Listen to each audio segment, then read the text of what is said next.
There are a couple of brushes that Photoshop offers that are used to help enhance your photos.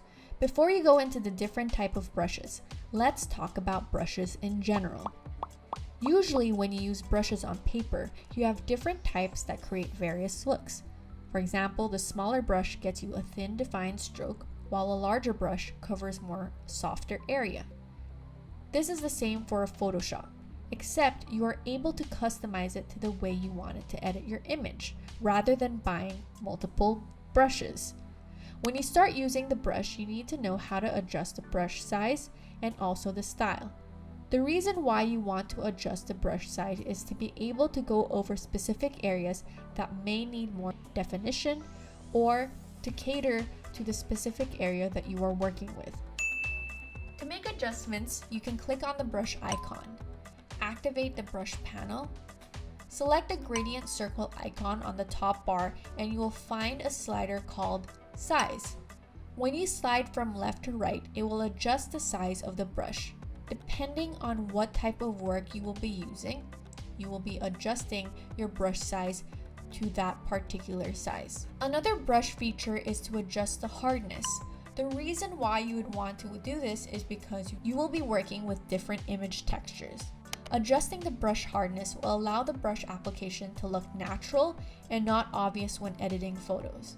For example, if you want to remove blemishes from the skin, you would need to make sure your edges on the brush are soft so that it does not look like the skin looks patchy or the transition is hard. Moving on to Photoshop brush tools, we have the healing brush. This will allow you to hide imbalanced textures by mimicking the space around the spot. In order to use this feature, you must select a part of an image you want to copy. For example, if you want to remove this texture on the face, you would need to sample the skin around the spot to match and cover up the texture. To start, hold the Alt key and sample the area you want to copy. Let go and then start going over the area or rough texture that you want to cover. Just a reminder to adjust the brush size and also the hardness to ensure that the cover up is smooth and seamless. Spot healing brush. The spot healing brush is similar to the healing brush.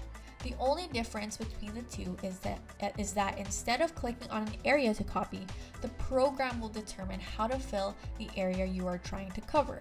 So all you need to do is go over the rough texture that you want to cover, brush over it, and then the program will then determine what to cover it with. The next brush tool is the clone tool, and it's exactly what the title says it does. It copies an area you desire and brings it to the new area you are brushing over.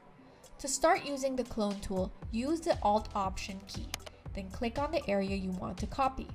Let go of the key and then start hovering over the new area by painting over it. The clone tool is especially great if you want to repeat a texture, such as adding more leaves to an environment or adjusting the hair wave.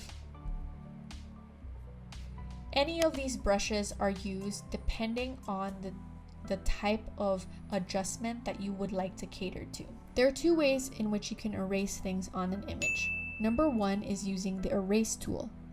It does what any erase tool will do and can erase something permanently unless you click on the undo key. However, once you worked on an image and made a lot of adjustments, sometimes the erase action won't be able to bring back the image just because you've created so many adjustments already. To erase, just click on the erase tool and then start hovering over an area you want to erase. To be more precise or cover more area, you can just adjust the brush size. Number two is the layer mask tool. This is actually way better than the erase tool because, to put it simply, the tool essentially allows you to erase or pretty much hide parts of your image without actually deleting it.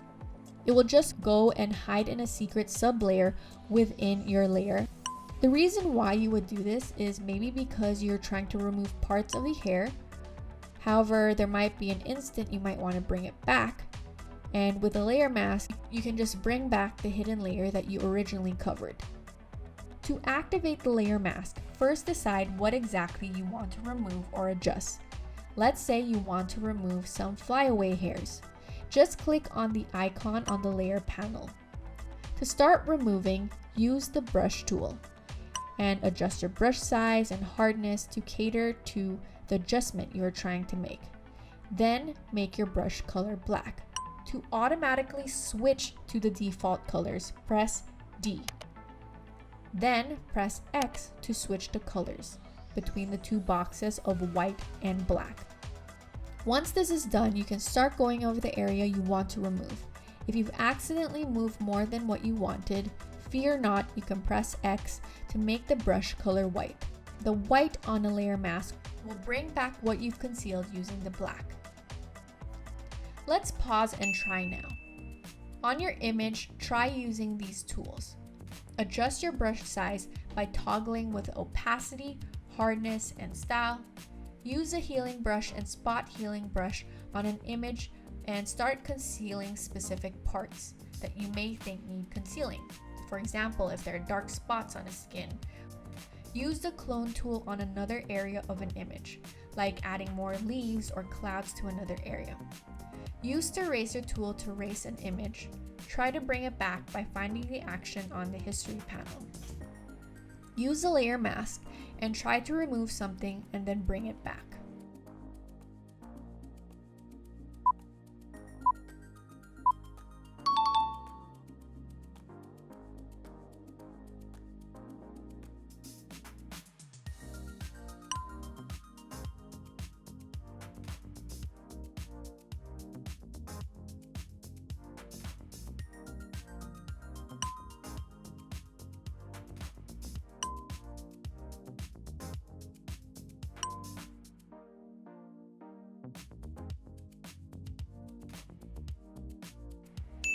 If you have successfully done all of these, you can move on to the next video.